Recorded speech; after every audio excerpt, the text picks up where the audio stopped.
Hi, my name is Ben Mine. I love cars and I love car stories. And today I get to do something that I've actually been excited about for quite a bit. So recently there was a guy who put out a post saying, "What do you know about this car?" And he put a picture of the Premio, the Toyota Premio, what we call the Super, right?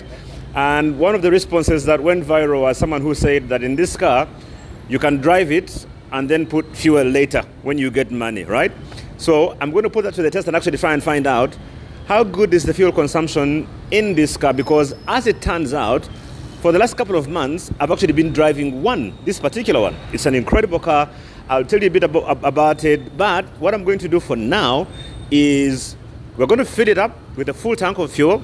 We're going to drive to Entebbe. Today is our end of year staff party. We're going to Entebbe. So I'm going to drive to Entebbe and then drive back, right, in mixed conditions. So I'm going with a bunch of people. I'll probably come back alone. I'll put on AC.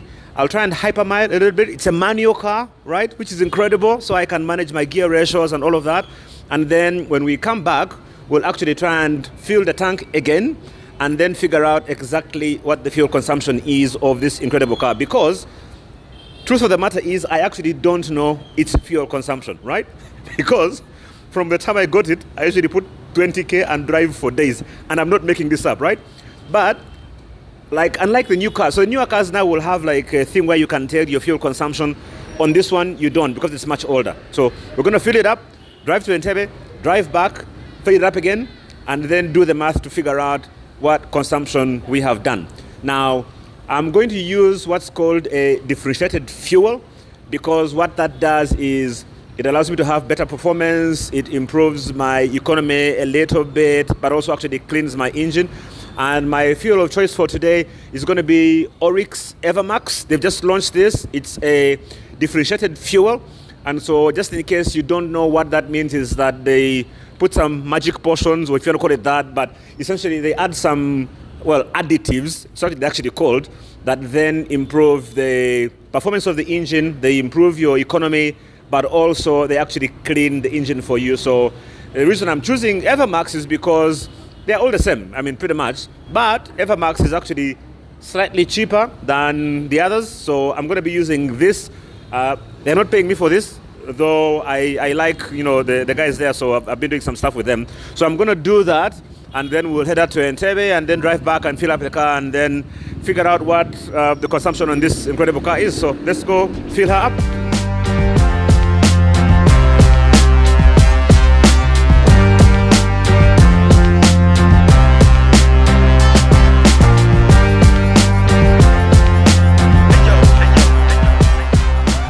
Right, so as you can see, tank is now full. I've reset the odometer to 0. And so now we're going to set off, and then I'll see you when we get back. Right, let's go and see what this is like. I'm going to try and stay as low with my revs as possible and high as my gears. So to stay as close to 1 on the revs and get into 5th gear as much as I can, because it's a manual car, of course, so I'm able to help control it.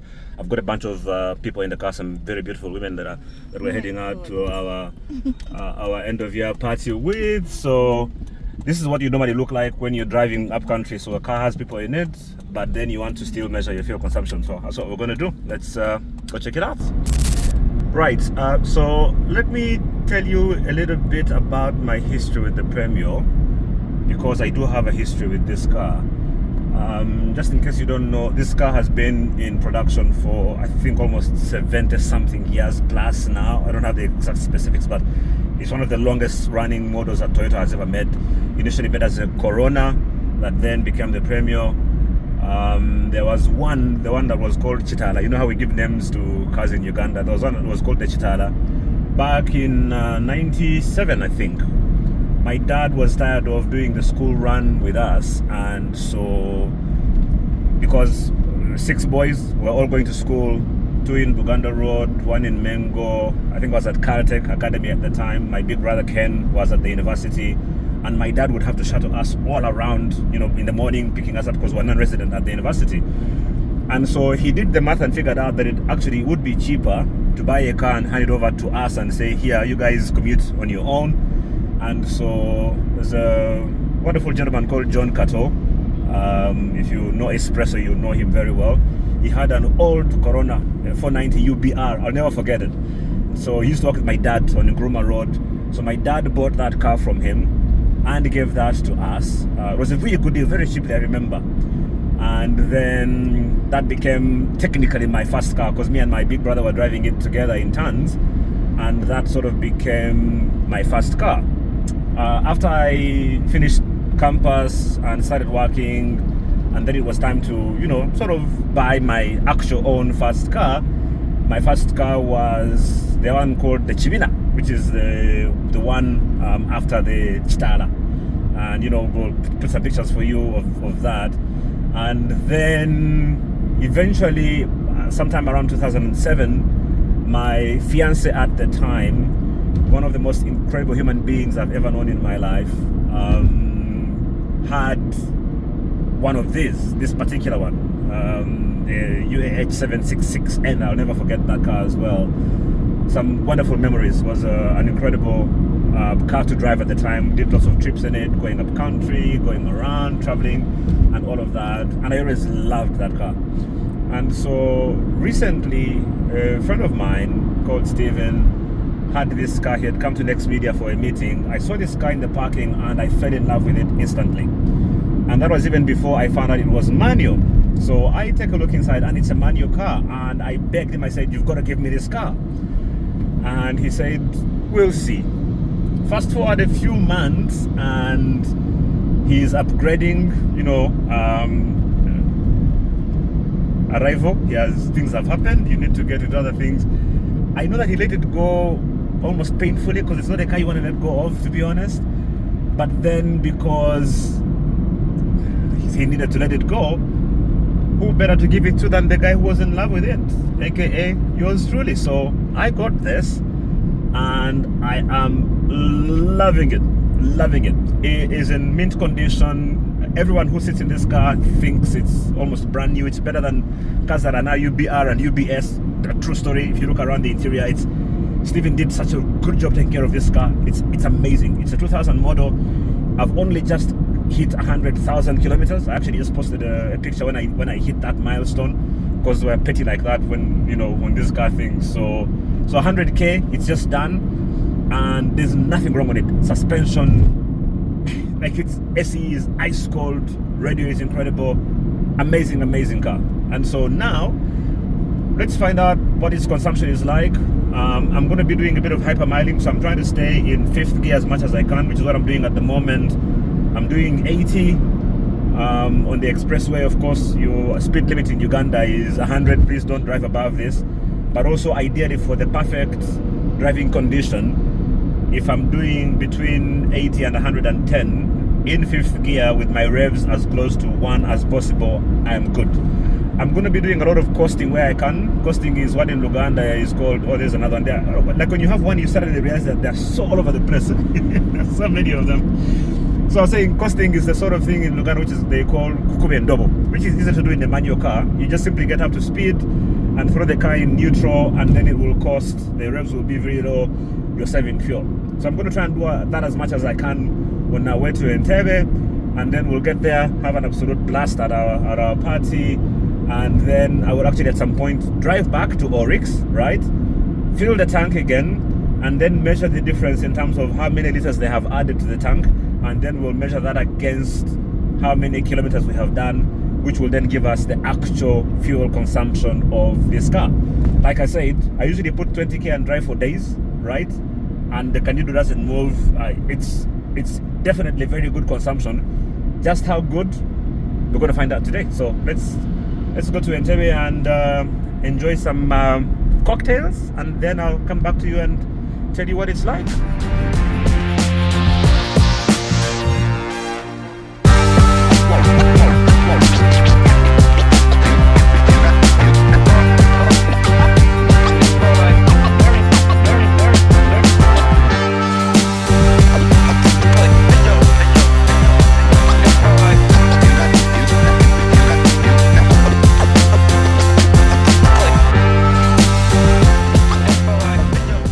Right, so we are arriving in Entebbe now.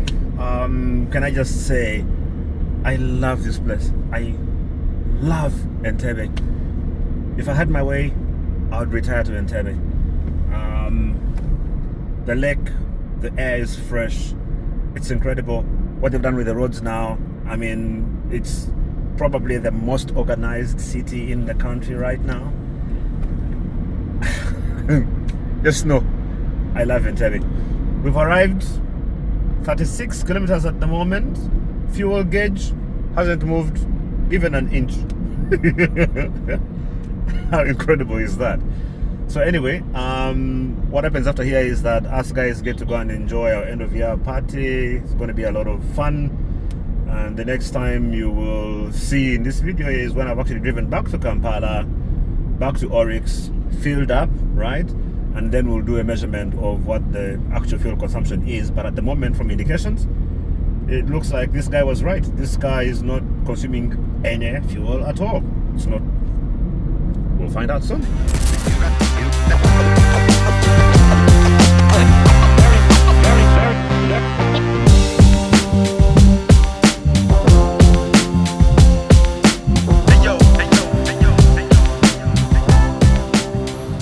All right, okay, so here's where we sort of begin to conclude the experiment now. So we drove around, reached the 100 kilometers, and the needle hadn't moved at all. I put a picture of that on my X, and then decided to drive a little bit more. I think we've hit about 160 something kilometers. We're just going to check what that actually is in total.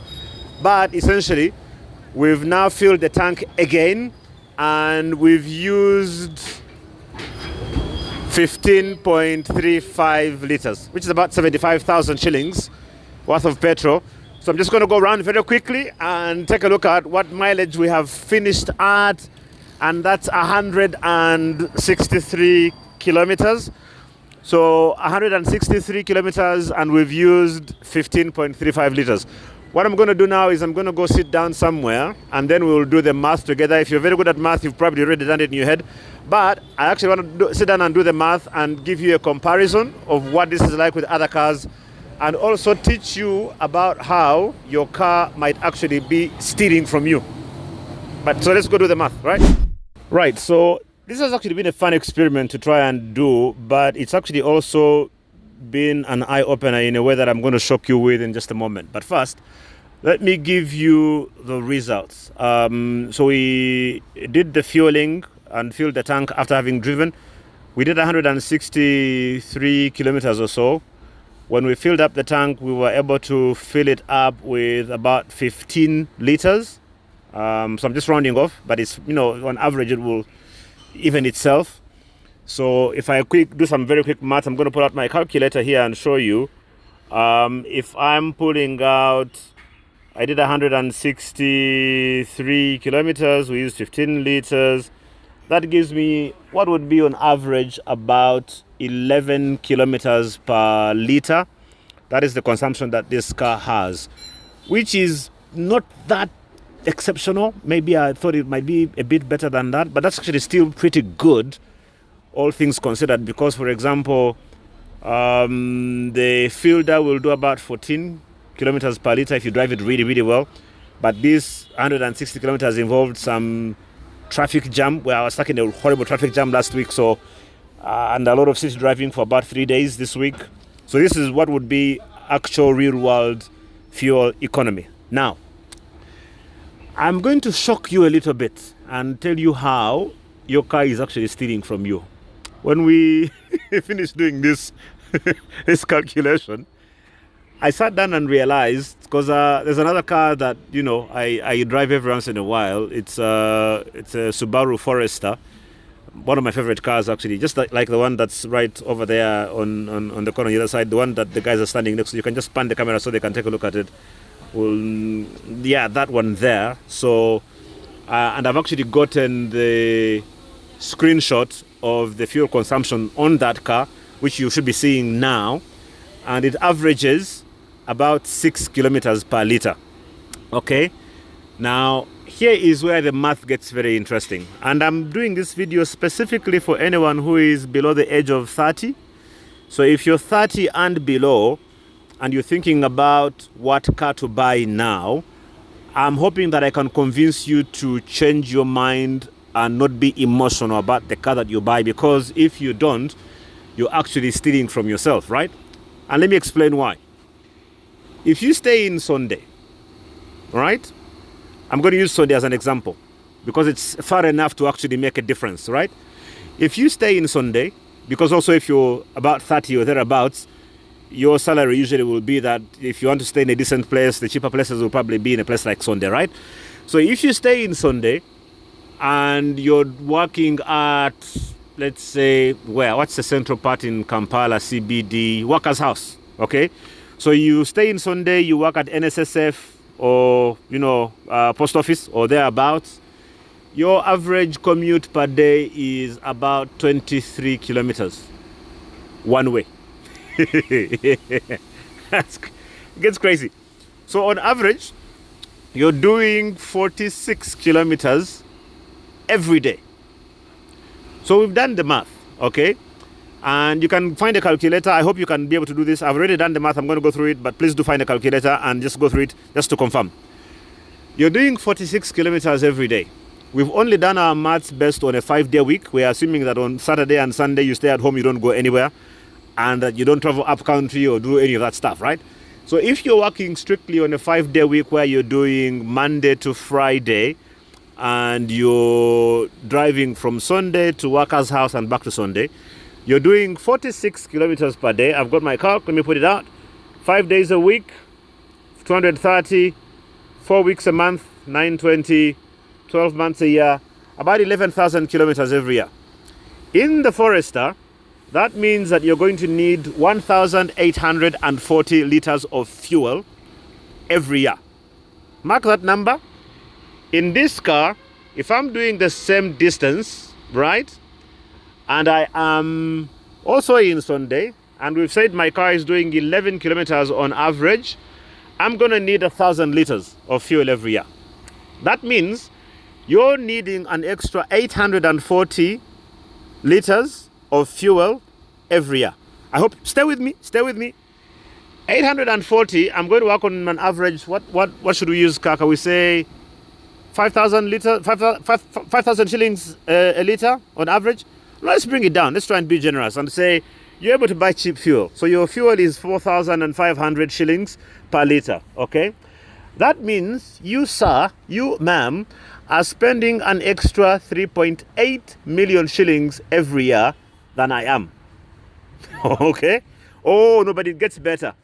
If you spread that over 12 months, that means every month you're spending an extra 300k than me on fuel. But I'm talking to the people who are below 30, right? I am 45 years old now, so I'm running out of time to be able to do all these saving things for retirement and blah, blah, blah. And so I'm trying to save you. And I'm thinking, if you're thinking about your retirement now as a 30-year-old, we are going to work on the basis that we want to try and put money away for you for when you turn, let's go with my age now, right? So you're 30 now, you're looking at 45, which is my age at the moment. I'm going to record my screen for you. Give me a second. Let me record the screen so you can be able to actually take note of this, right? So I'm recording my screen. I have opened up a page on here. Let's move this. Give me a second. All right, here's my compound calculator, right? You should be seeing this on your screen. If you're saving, let's actually go with 300k. I'm saying that every month you're putting away 300k that you have saved, right? If you and I'm driving a Premio, you're driving a Forester, we are the same age, but you're spending an extra 300k, and I'm taking that 300k and investing it in a unit trust that gives me 10% every year, which means I'm going to be able to add an extra 300k per month, right? And I'm going to compound it over, we said 45, which is 15 years. We're compounding monthly because you're adding it at the end of every month. If you took that fuel money, right, and put it in a unit trust and added it every month and didn't touch it for 15 years, this is how much money you would have on your 45th birthday. You would end up with 125 million shillings in savings. with an interest of 71 million. So you'd make a free 71 million shillings over the next 15 years. But also you're saving 300k. So you're going to end up in total with 125 million shillings on your 45th birthday, simply because you chose a car that had better fuel consumption. Think about that for a moment. And then think about the next car that you buy. Because I haven't even talked about... Anywho, if you're 30 and below, don't be in a rush to try and impress people with your car, because you're stealing from yourself. Find a cheap car to run. Find a Fielder. Find a Spacio. Find a Vitz. And take that money and save it and invest it over the next 15, 20 years. You will end up being richer than your friends. You will be your friend's landlord when you turn 45. See you in the next video. Bye-bye.